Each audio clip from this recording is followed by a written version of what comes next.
Welcome to today's edition of Kelly and Company. Glad to have you on board. On the program, Lawrence Gunther shares ideas on how to get more quality time in the outdoors this spring season. And Jim Collins, Executive Director of Harvest Hands, joins us to have a conversation about the state of food insecurity in Canada. Do me a favor, take a deep breath. Ah, yes, fresh spring air out there. And on the show, fresh content ahead.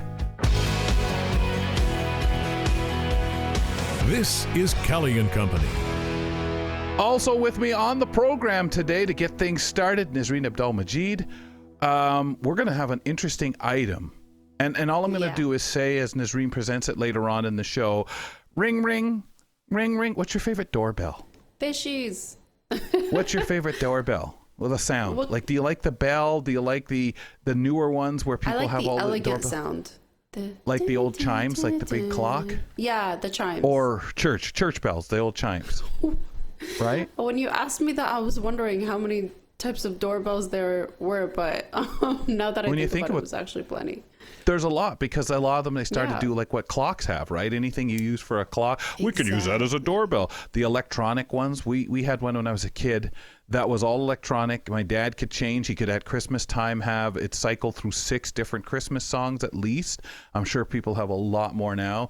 And then just different times of the year. He had different ones that he could go for kind of flavor of the season to an extent, and then just a variety of them. He changed it was it really through cool. the seasons? Yeah, you just had to go in and adjust it. You had like, I think 3 or 4 settings, and they gave you a bank of 4, 5, 6 different rings. So they just cycled through those rings depending what bank you had it set to.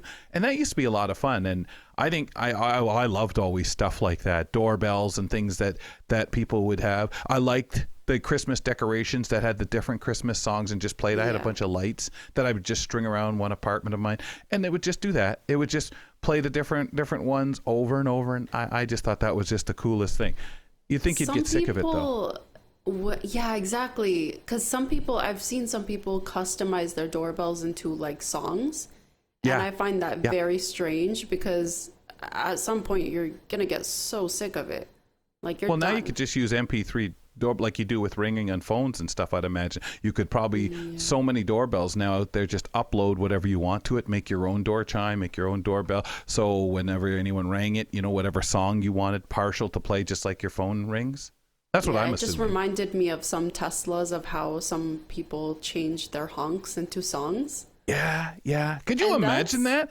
You wouldn't even take it serious. That's pretty. Yeah, you can't take it seriously when Britney Spears is blasting through as somebody cuts you off. You know what I mean? If you could do it yourself and make it up, you could use aggressive parts of songs, though. Yeah. And just have that part of the song, "Ow, what are you doing?" Or something like that, like something from some thrash metal song, and just you could really have a great time with that. That's gosh. That's exciting. Honestly, that's pretty cool. I would want to do that. But the doorbell, the house doorbell, I feel like just making it elegant is just a simpler way, because you're always at home. If somebody's ringing, at a certain point, you're just going to get sick of it. If you use part of a song or something unique, you're going to want to keep changing it.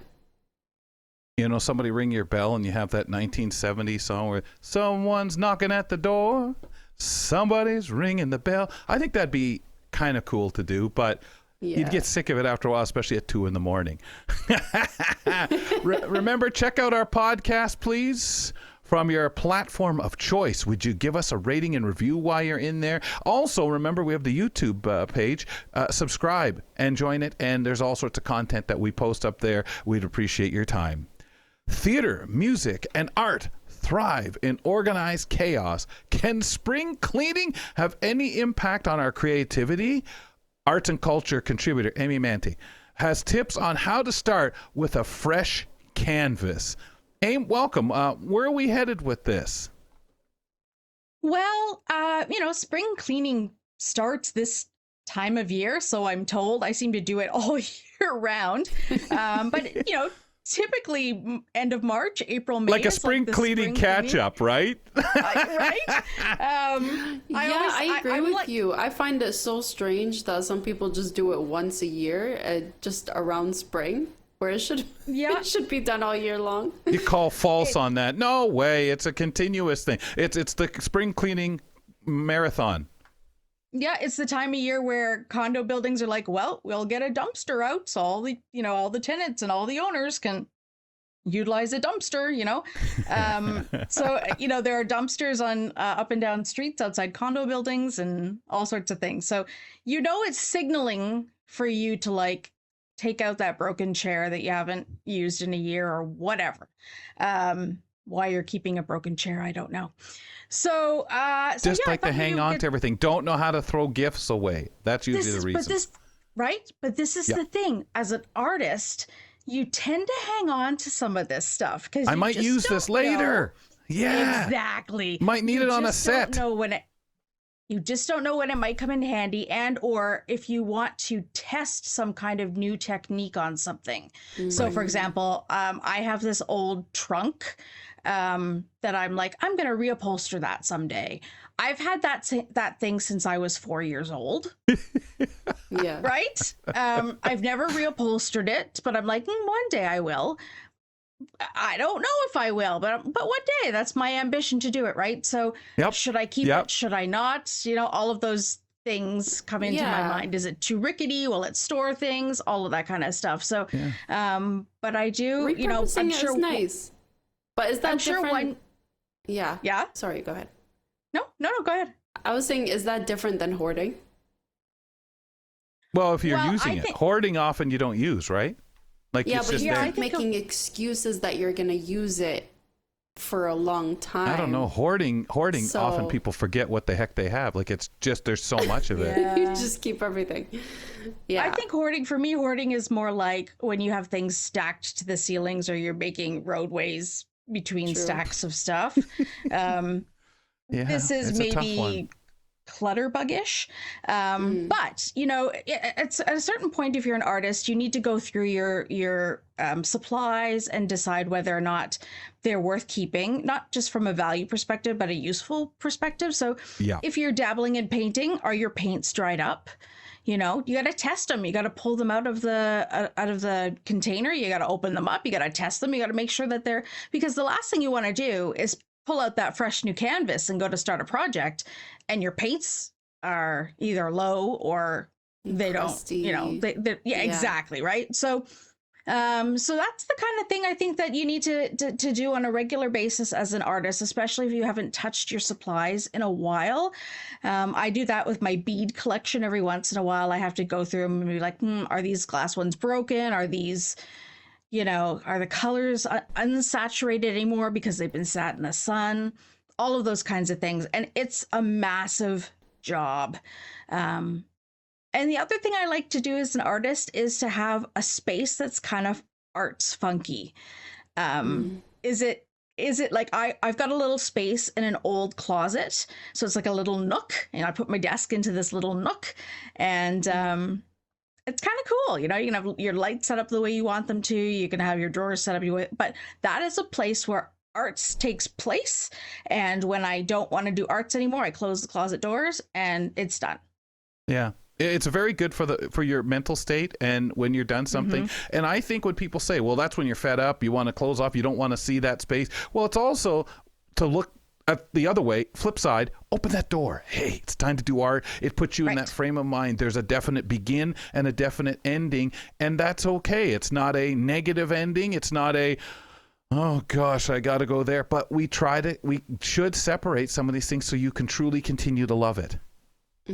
Oh, absolutely. And I mean, let's not forget, sometimes you get interrupted in the middle of a project because we're all humans. Sure. And sometimes you just get stuck with a project and you're like, I don't know what to do next, or I don't have the supply I want.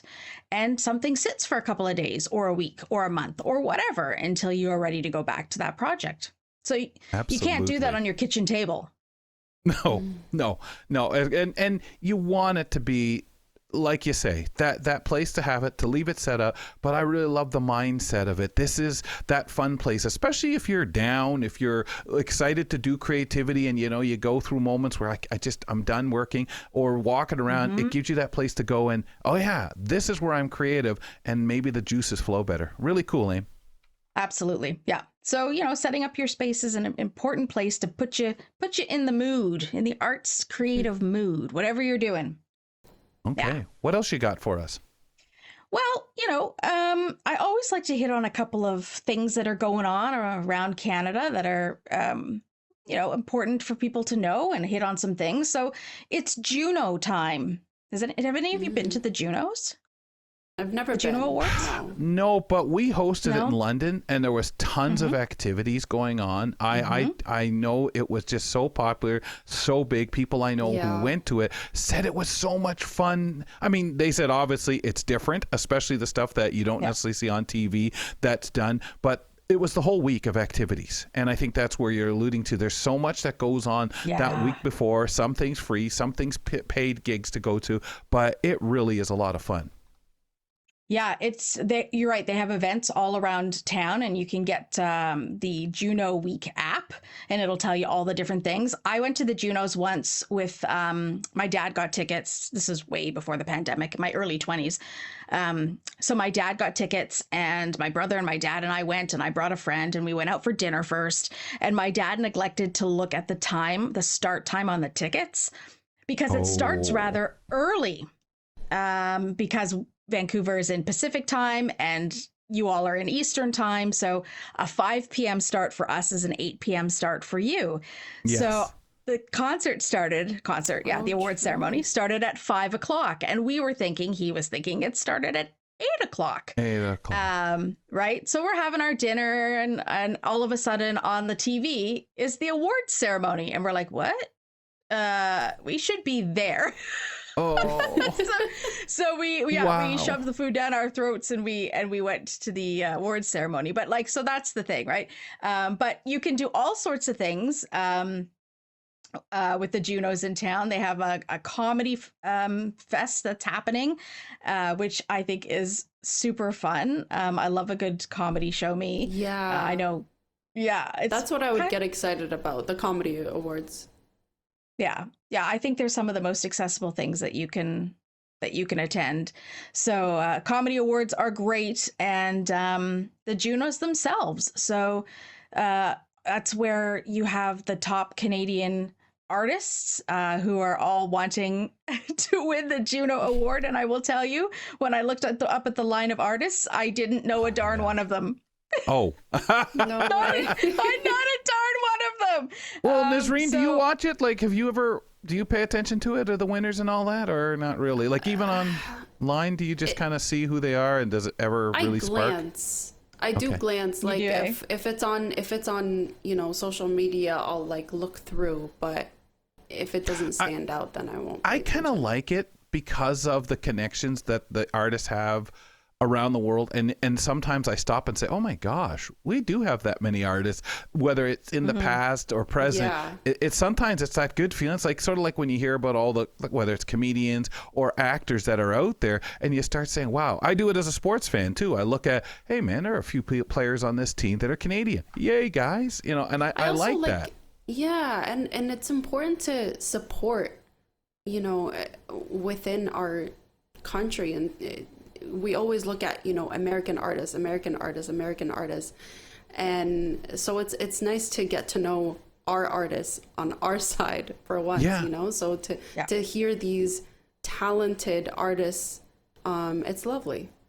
And it's come a long way, Amy, since 71 when it started, to kind of get some showcase to Canadian talent to this huge week you're talking about. Yeah, it's become a week where, I think it was always a week where industry professionals were there and that kind of thing, and artists could get exposure and book agents and all that kind of thing if they didn't have one. But of course, this big show production value of it has really exploded. You know, you've got a host like Michael Bublé, who's hosted before, but you get these big name hosts that bring people in. You're right about it being a kind of a fun experience when it's a live taping, because you'll be in your seat and the taping's going on. So they will have commercial moments, and then like you're doing nothing's happening, and people are moving around cameras and stuff. And you're like, you know, you're inside that, which is kind of fun to witness what that's all about. But it's just really nice as the public to be involved in some of these things and feel like you're not so far away from the celebrity on the stage, if that makes sense. Like they're just For like sure. we are. Yeah. And I kind of like that humble feeling that the Junos provides, because you don't get that from the Oscars. You get that's a world away, and you would never get there, you know? Yeah. And I think it's nice for us to see that, again, sort of for what I said a while ago in the way of the artist recognition. But if you here in Canada don't get a chance to see a live show created, these artists right there in front of you, except for if you pay to go to a concert, it's a lot of fun, and you feel like you're kind of at something unique, because it is a once a year happening here, and these aren't slouch artists. It's not just like, not to take away from any artist, please don't get me wrong. Yeah. But these are our bigger name people, whether you recognize them or not. Really nice. And Michael Bublé's hosting, isn't he? Yeah, I just don't recognize them because I'm out of touch. I'm out of touch with modern day music. I'm not out of touch. Yesterday I was making a salad for dinner. You know what I had playing? The soundtrack. No, the soundtrack from Hamilton. Of course. Right? Those musicals winning, right? Yeah.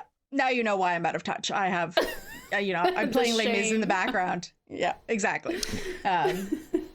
So that's, Well, so I'm hoping that maybe I will be downtown somewhere where the vibe is happening at the end of March when all of this is going on. I think CBC does some of their shows from there too.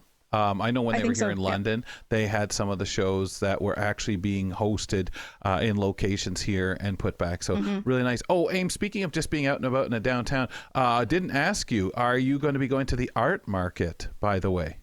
Oh, the art market. Yeah. I didn't, I guess I skipped that one. So the art markets start up in springtime. And they're kind of fun. They happen everywhere. So look for an art market near you. This is a really good chance for artists to come together. They're all local artists that do this, right? They come together just like a farmer's market when people come together and they sell their vegetables that they grow on their farm. So these are painters and sculptors and jewelry makers and clothing makers and all sorts of folks that come together. And whatever it is you call art, right? So art doesn't have to be a painting that you put on your wall. Like I said, it could be somebody who makes handbags, somebody who makes leather wallets, somebody who makes socks, right? It could be all sorts of different handmade goods, soaps and things. And it's an opportunity for you to support local artists. I love that. And it's outdoors. It sounds so much fun. It's outdoors. It can usually be on somebody's farm, a large farm area. It can be indoors if you want it. Like it can be anywhere you want it to be, right? A rec center. Sometimes rec centers, have a big space, and they host these. But really, anywhere you want them to be. So that's the beauty of them, is that you sometimes can stumble across them in springtime and not even know that you've stumbled across it, which is kind of fun. So yeah, that's nice. Googling them is really easy, but like I didn't know anything about these, but what's fun about them is the opportunity to explore, but then also to bring something home if you want to add a piece of art to your home as part of your spring cleaning, something out, something in. When you bring something in, something goes out. So maybe I do have to replace my trunk with something. That's how I get it out, right? Is I have to bring something in to get that out. Yeah. Because that's supposed to be the rule, right? Yeah, it is. Just because, and again, avoiding keeping things too long, saying, hey, I haven't used this forever. I'm not going to repurpose it, and I don't want to sit here collecting. Really great. AIM. Yeah. An old Yeah. name to AMI's Kelly and Company, to Kelly and Ramya, is in a play. You want to fill us in on this former contributor to our show who's out there doing theater type stuff now. Fedora's off to her. Yes, Yeah. and I do believe that this is her first time on stage. Big congratulations to our friend Kim Thistle from Newfoundland, who is in a play called The Mousetrap. This is Agatha Christie's, one of her classics. Very fast-paced, kind of whodunit mystery type play, and it doesn't say online what character she's playing, but I did see a post where she said that she's learning a lot and she's really enjoying it. And tonight is actually opening night. And it runs for 3 nights. So Thursday, Friday, Saturday night. And I'm just so excited for Kim. If you're in the Newfoundland area around Victoria Street in St. John's, you can check her out at LSPU Hall. In the Mousetrap. And I all my congratulations to Kim. They're gonna have ASL interpreted shows. They're gonna have a live description on the Saturday. So I'm super excited. Kim is living her best life. When I was working with Kim on the Now with Dave Brown show, her and I were doing movie reviews, and we were often switching spots because she would say to me, "Oh, I'm going to go traveling to XYZ. Oh, I'm traveling to XYZ. Oh, I'm traveling to XYZ." Yes. She was traveling everywhere, and I was so jealous because she just is living her best life. So, atta girl, Kim. You know what they say? Living the dream, right? And most of us say it sarcastically. Yep. Kim says it very positively. And I think if you asked her, she'd say, I have lots of reasons to, lots of things to be thankful for, but also not let grass grow under my feet. Thanks, Aim. Yes. Thanks, friends. Amy Amantea joining us on the program, but it does seem every great play, song, or painting starts with a deep breath and a clean slate. Spring is the perfect season for both, it would seem, folks. Hope you have a creative spring out there, and we'll catch Amy in a few weeks when she's back on the show. Really love to talk to her. She is our arts and culture contributor with some spring cleaning meets art tips. Nice, very nice. A lot to learn and take away from there. You didn't know that much about the Juno Awards, did you? I did not. There was so much to it. So that was exciting. Inspire you to go take a look at it, whether it's just a recap online. Yeah. I used to never bother with it. It's just like, what the heck am I going to watch? With any award shows, Yes, with any agreed. award shows, you're like, oh, they're all rich people. Like, why should I take my time and watch these people just like strut their stuff or whatever? But no, it's so much more to it, especially the Juno Awards. Like, forget the Grammys or whatever type of award show there is. This is remarkable, and she inspired me to actually look into it. I used to watch the daytime Emmys because I felt it was filled with people who they weren't necessarily household names at all, like the Grammys and Oscars and stuff like that. So I liked it because I was a soap fan at the time, big time soap watcher. And I thought, well, people don't even know these people. I'd be all excited. Hey, so-and-so got an award. Okay. But it was so true. It's kind of the way I felt about the Junos when I started to think about it, and then liking them much the same because, up here, we know of that person because of Canadian content on stations, but will they be known elsewhere around the world? What's the deal? And that I kind of thought was really, really kind of fun, and very much the same thing. So I kind of started picking it up because I'd say, wow, that artist, I know that person. I know that, but they're Canadian. Yeah. Wow. And some of them aren't, but the amazing stuff. And now that you've got so much Indigenous music that's also involved, and other types, our East Coast, we've always bragged about. You get it there, but so much of it is just so big and bold with the Juno Awards. Exactly. And when as soon as I hear an artist is Canadian or lives in Canada or whatever it may be, I get so excited and proud, because it feels like a good representation. I don't know. Do you get that feeling too? Oh, 100%. And that's really the thing. I think it's just so cool, and it's inviting, and it makes you proud. You can't help it, but kind of like, wow, this is great. Folks, we're looking for members of the disability community to join our AMI research panel. Our research panel guides us with every decision that we make at AMI, including programming, media consumption, and accessibility. Participants are compensated for all long-form studies. For more information or to join, go to ami.ca/panel. We'd absolutely love to hear from you. Do me a favor also, follow us on Instagram and Twitter at Kelly & Co. AMI. Lawrence Gunther, the founder of the charity Bluefish Canada and director of the new Bluefish Exploration Center located in West Quebec, is here to tell us how to spend quality time during our outdoor time. So first of all, Lawrence, welcome to the show. Oh, thank you. It's great to have you back. Yeah. And right now it's spring. Well, it's spring now officially. So as I of feel today. like as of today, it's spring. Yay! And you could see the big smile on my face, okay, from how excited I am to be outside. But first, how does quality time differ from just time spent outdoors? You know, you go out to a cabin, you go outside, you go out, on a trip, a camping trip, a hiking trip. It can seem like a lot of work, right? A lot of effort, a lot of preparation, a lot of equipment, hardship maybe even.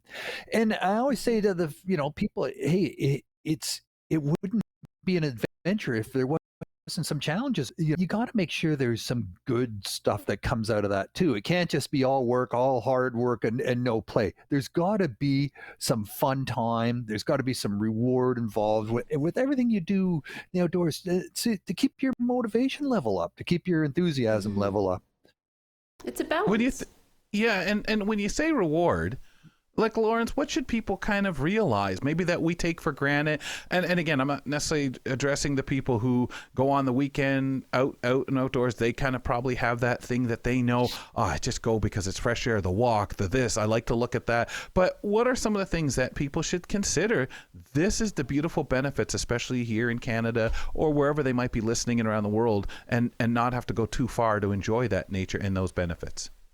It could be as simple as just bringing a little picnic lunch with you and a hot thermos of hot chocolate or tea or whatever your favorite beverage is, and just saying, hey, at some point we're going to find a nice place to sit down and enjoy some food, something to drink, and just relax and enjoy the nature. That's something to look forward to. It could be fishing, it could be a swim at the end of the, where you're heading. There's got to be some sort of goal involved, and they don't have to be much, but if you don't plan those sorts of things, you're really just counting on something unusual happening. Like you meet someone on the trail or an animal jumps out and, you get to see a bird there or hear a bird that you haven't heard. But, those are all bonuses, but you really have to put something into the mix there just to, so you got something to look forward to. An animal jump out in this rain. People are seeing me running for the first time in years. I'd look forward to that. Yeah, for the first time in years.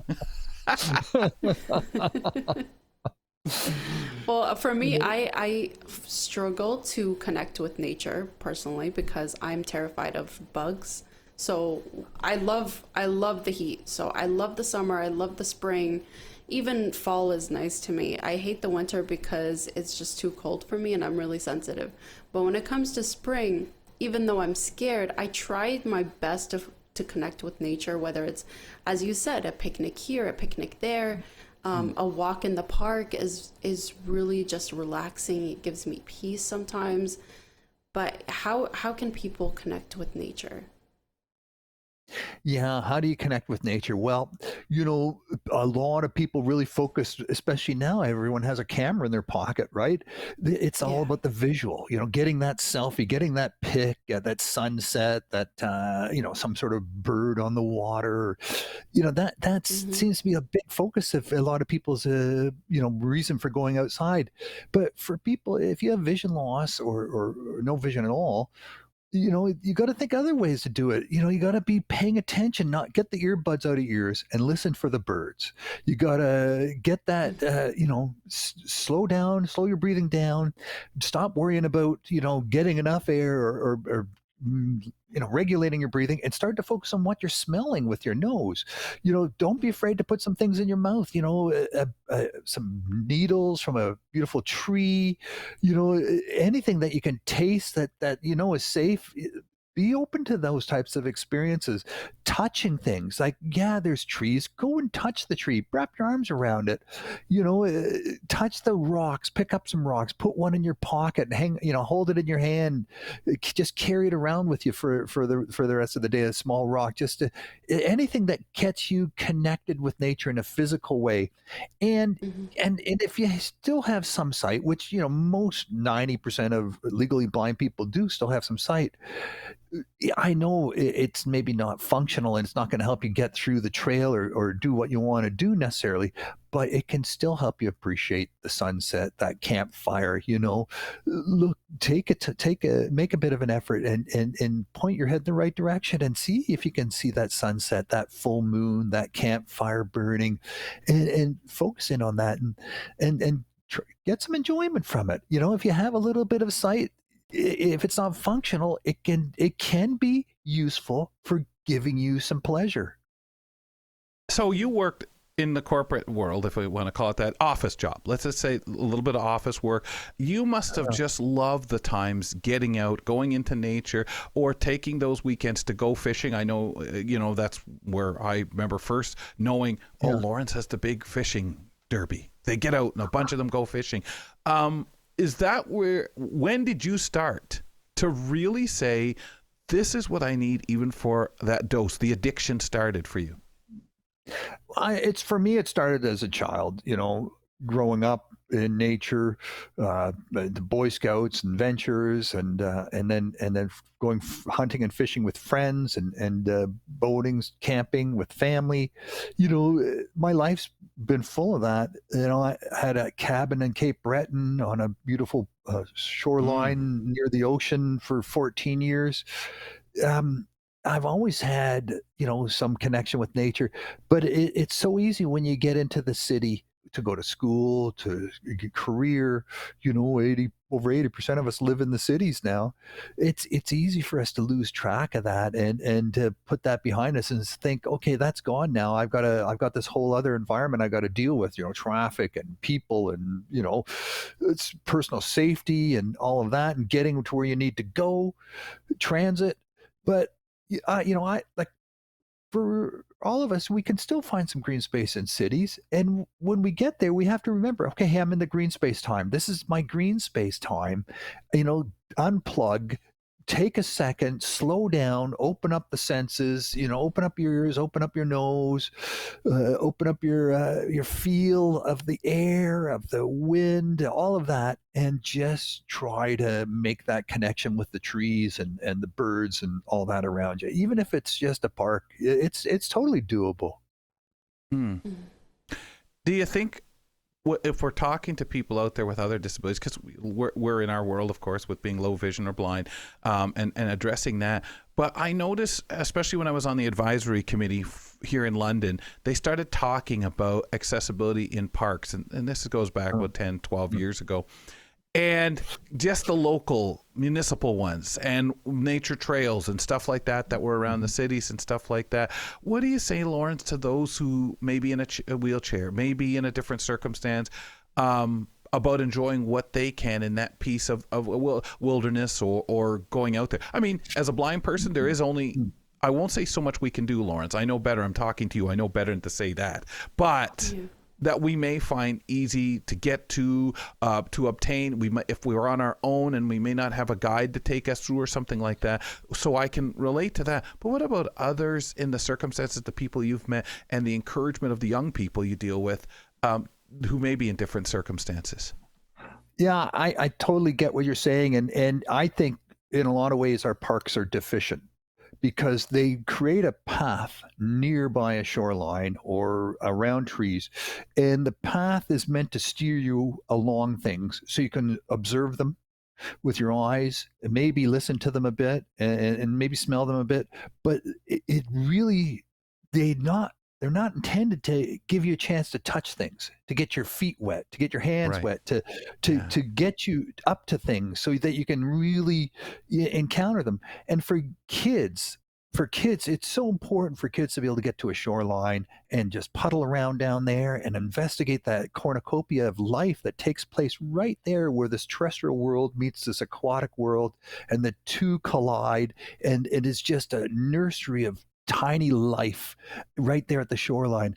And children exploring that's so fundamental to our development, and that should never be left. And then you walk along a park, you walk along a bicycle path, a mixed use path, and then you see these little tiny sort of human-made paths that come off the path and take you down to the shoreline, and then you try to follow it, and it's big step here, a sharp descent there. You're like a billy goat. So if forget it, if you have any issues around balance, around mobility, you're not getting down there. And the only ones who can actually get to the shore, and you hear them down there, are people that are willing to make that little bit of effort and put their little safety at risk to go up and down that little billy goat path.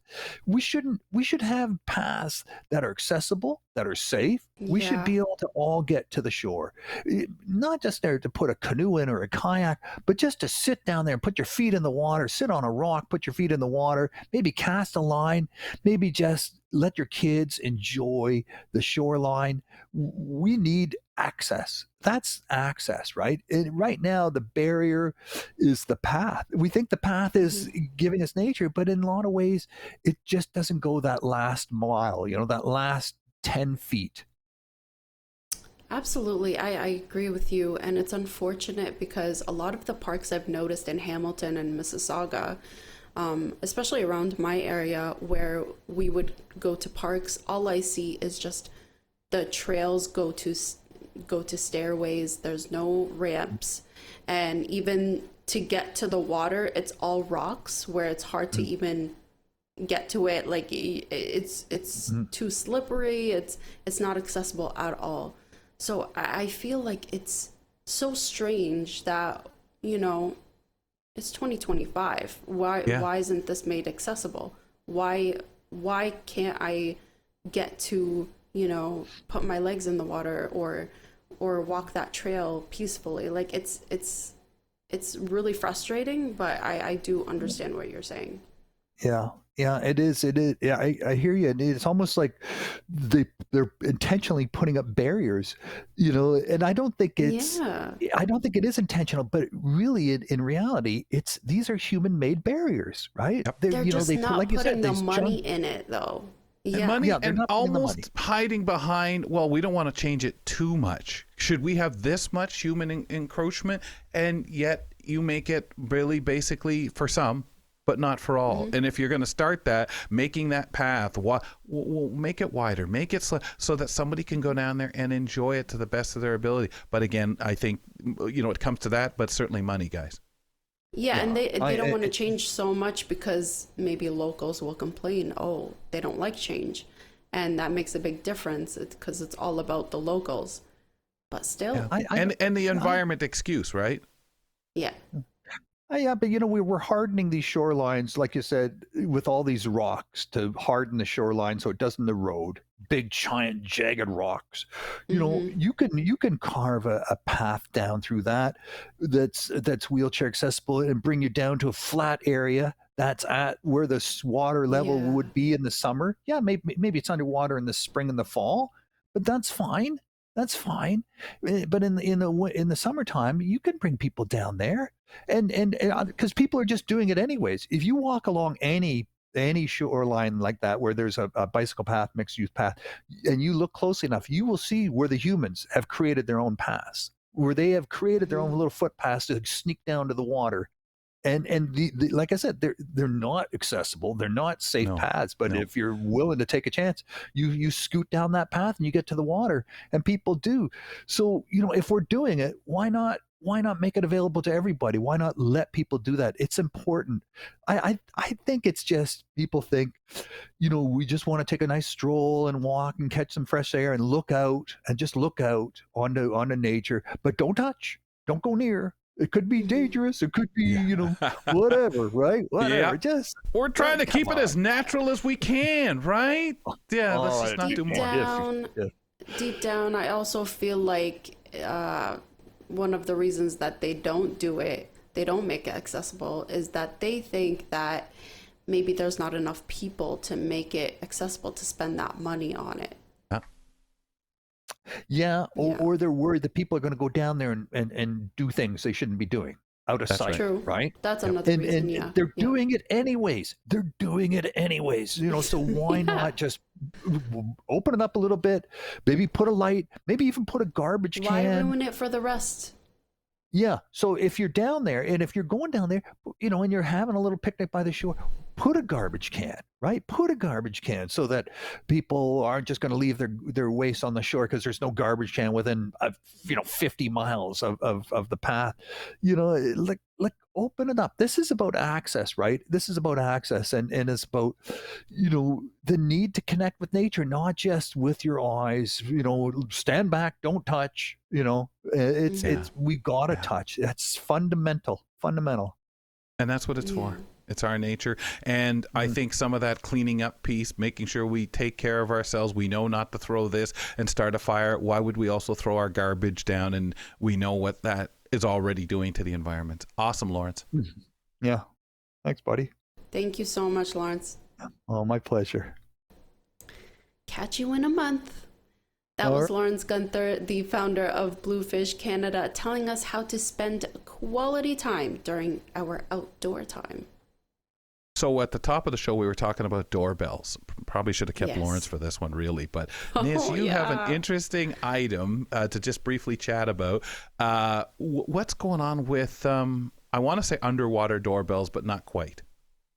Yeah, so a quirky live stream that lets viewers help fish attracted millions of people online. So the city of Utrecht in the Netherlands has set up a, quote, fish doorbell, that's what they call it, a river lock to help migrating fish reach their spawning grounds. An underwater camera at the Weirdslis lock streams live footage online, and if a viewer spots a fish, they can press a button to send a screenshot to organizers. When they see enough fish, a water worker opens the lock to let them pass through. So the project has gained millions of views worldwide, and the idea is combining relaxation with environmental awareness, which is brilliant. Really Most of the cool. time, the screen shows murky water with a few bubbles, but as temperature rises, more fish appear. With this system, fish like bream, pike, and bass can get stuck and become easy targets for predators. So ecologist Mark Van Hoekelum, who came up with the idea, is thrilled because it's been so successful. It's gained attention, it's gained a lot of attraction, it's whimsical, but it's also practical. So what do you think of this? I love it. I mean, at first I thought when we were talking about before the show started, man, it's kind of like the people who watch the lobby in their building and get a kick out of that when the cameras are, were down there. Oh my God, yes. It's kind of neat to think of how you're helping let them, okay, it's that time, we've got enough in there, or this has been seen, and to keep track of the kind of fish too. If you take the picture, the snapshot, the screenshot, and send it, that's such an ecological support. I think that's really nice. You? Mm-hmm. What do you think? I think it's, as I said, it's pretty silly, but it's also smart. It's practical. It's helping. And, as you said, people will just leave it on, and most of the time you'll just see bubbles. But as the temperature rises, you're going to notice some fish. And when you do, it's just exciting because you're like, oh, I'm going to spot one. It's like a game to people. And that's why it's attracting so many people. And they open it up and that kind of thing. It's kind of like the locks for gates like they have for ships and that kind of thing. But you're just, hey, open the door. I want to get out. I just think that it's kind of fun because people do like looking at all sorts of stuff like that. And again, it goes to that, like Lawrence has said, like Amy was talking about, it's those things that you do to give yourself some smiles and release some of the stress. Really great. Thanks, Nis. You help the environment. Yeah, exactly. And you help the environment, and also It's a distraction, and that's another way of connecting to nature, as we were talking with Lauren. And being aware. I think it's fascinating because then you're also cross-referencing, what fish is that? And looking, and no matter where you are around the world, you may not ever see that kind of fish. You go online, and that is just something really cool to people who are able to take that in and enjoy it. Would you do us a favor? Email us at kellyco@ami.ca. Love to hear from you. If you have questions, thoughts for the show, please send them there as an email. Call us at 1-866-509-4545. Again, love to hear from you. Maybe if you leave us a message, we might even share it on air and be able to respond to something that you've said, and do things that way, because it's always nice for people to reach out to us and to hear your voice. 1-866-509-4545. Now, joining us from Southwestern Ontario is Jim Collins, Executive Director of Harvest Hands, an organization that has been doing what they can to keep people fed and prevent food waste. Jim, welcome to Kelly and Company. Thanks for making time today to come on. Well, thank you very much for the opportunity to be able to tell you a little bit about Harvest Hands. Could we start with what it is and who do you serve first and foremost? Certainly. We're a food rescue and distribution center. We're located in St. Thomas, and we actually go out to growers, retailers, food processors, and farmers, and pick up surplus product that otherwise would end up in the compost heap or in the landfill, or literally be plowed back under. And one of the astounding things in all of this is that over 50% of all the food that's produced in Canada actually is wasted. At the same time, there's 1 in 5, 20% of the Canadians, almost the population of Manitoba, Saskatchewan, and Alberta, experience some measure of food insecurity every single day, which is just really a polite way of saying that mom and dad and the kids go to bed hungry, or one of the parents doesn't eat their portion, or the kids go to school without a proper lunch. Wow. Jim, what made you start doing this? Oh, sorry, you go ahead. Sorry, finish what you were saying. No, I'm just going to say that, so we are a 100% volunteer organization. We have 5 vehicles, 5 trucks on the road, and our volunteers go out and pick this product up, bring it back to St. Thomas, where we sort it, divide it, and then redistribute it almost immediately to over 300 organizations throughout Southwestern Ontario, including food banks, mission shelters, soup kitchens, kids' lunch programs, seniors programs. We're not a food bank per se. We are a distributor who puts the food in the hands of those who know where the need is and how to reach those people in greatest need. Awesome. Okay, Jim, you started this, and in the history of since you began and this organization has grown, what were some of the challenges selling this methodology, getting places to say, how's your quality control? What are you doing to do that? I guess to make people believe, hey man, what we're giving you, so it's not thrown out, is perfectly good to be used. You've got a lot of places that have confidence in what you're bringing to them. When we started 5 years ago, I literally started down in Southwestern Ontario, and I knocked on the doors of growers and retailers, farmers, and said, do you have any seconds? Do you have any surplus product? Do you have anything that's approaching the best before dates?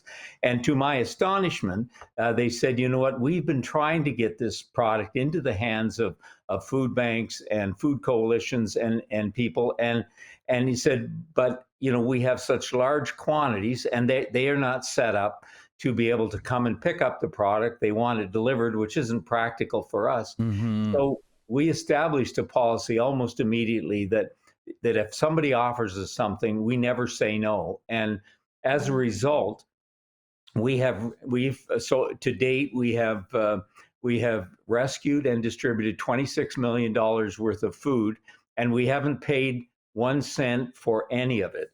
And so we were in business for many, many years. So I always share that we have a very unique business formula. We have no cost of goods. We have no labor cost because we're 100% volunteer. So for every dollar of donation that we receive, we are able to provide the equivalent dollar value of 3 meals, which seems impossible, but it actually is true. And at one end of the food spectrum, you have 50% of food in Canada wasted. At the other end of the spectrum, you have one in 5 Canadians don't have enough food to eat. And for those receiving the food, the benefit is obvious. It's not so obvious for the grower, the retailer. But what we learned is that nobody wants to grow a product, market it, package it, and deliver it, and then throw it into and have it destroyed in landfill, which, by the way, costs money. So it's really a win-win for everyone, and in the process, there's a great humanitarian benefit. We have seen just since 2020. This time last year, we were serving about 165 organizations. We're over 300 now, and there's absolutely no end in sight. It's the most unusual. I didn't answer your question. With respect to the growers, we are able, because we're a registered charity, we're able to provide them with what's called a gift in kind tax receipt, but less than 4% actually ask for that. They're just happy to be able to see something that would otherwise cost them money to dispose of, to see it reaching the people in need. And it's a good thing for everybody. Oh, man. Amazing. As we get into the subject that really affects us all right now, but how does the tariff war affect what you do? Does it help or does it hurt you? Yeah, and I've contemplated responding to such a question, and I think the best way to answer it is probably the way everybody approaches it. We just don't know. There's so much uncertainty. Uncertainty creates stress and hardships for people. But I can share with you what I think might happen is, if you look at the Kingsville area in extreme southwestern Ontario, over 80% of the produce, primarily tomatoes, cucumbers, and peppers, are exported to the United States. So when the tariff, if they go on to the extent that we expect they might, then we should see a downturn in the demand on the U.S. side, which should release more product to us, because it's not possible for the greenhouses and the growers to suddenly turn off their operations. So I expect in the short term that we may see an increase in possibly perishable goods. With respect to farm products, like things that are grown in the ground, potatoes and carrots and onions, there's so much food out there that I don't think we're really going to be affected by that. There was a survey done that says that of the 50% of the food that is wasted, it should be possible for us to salvage about 32%. The reality is as a nation, we only save about 4%. So there's literally tons of food out there.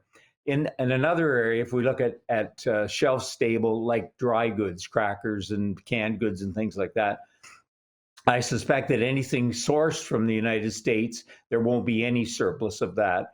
And I would think that there'll be a greater demand for Canadian produced cereals and any hard goods like that. So I think we might see a shortfall in that. But what we've said, that regardless of the tariffs and our relationship with the United States, Harvest Hands will continue to fulfill our mission, which is to end hunger and nourish hope. We have been strategically aligning additional sources. We're stockpiling those things that we can. And, we're getting our trucks tuned up and geared up for what could be a very, very busy summer. Yeah, and certainly very welcomed for the support that you give so many people out there, Jim. Jim, how can people get involved? Where do you need volunteers, and how, if someone wants to reach out an organization hearing about this, because I'm sure many places across Canada look at you guys as a perfect model. I've got about a minute for you. Okay, it's simple. You can go to our website. Excuse me. It's harvesthands.ca, and there's you can look at Get Involved, and we will sign you up and get you going. We have over 275 volunteers that work from 5 to 45 hours a week. It's just amazing how the community, they've come together in real time, and it's really about watching. It reminds me of it takes a village to get the job done, and the community stepped up to do that. I love it, Jim. The no need for the tax receipt. And hey, Jim, I've got all sorts of stuff here in the back that we could distribute. I think that's just so touching. Thank you very much. Thank you very much. I so appreciate the opportunity. We're speaking to Jim Collins, the Executive Director of Harvest Hands. On our next program, while Washington is divesting from inclusivity, Ottawa is doubling down with $8.2 million in funding for artists with disabilities. Junsuk Ryu of the National Access Arts Centre tells us why and how disabled voices are absolutely critical to Canada's culture and national identity. On the next edition, when Nisreen and I join you with Brock Richardson of Kelly & Company. Thanks for tuning in to Kelly & Company. Follow us on all social media, and don't forget to like and subscribe to the channel for more.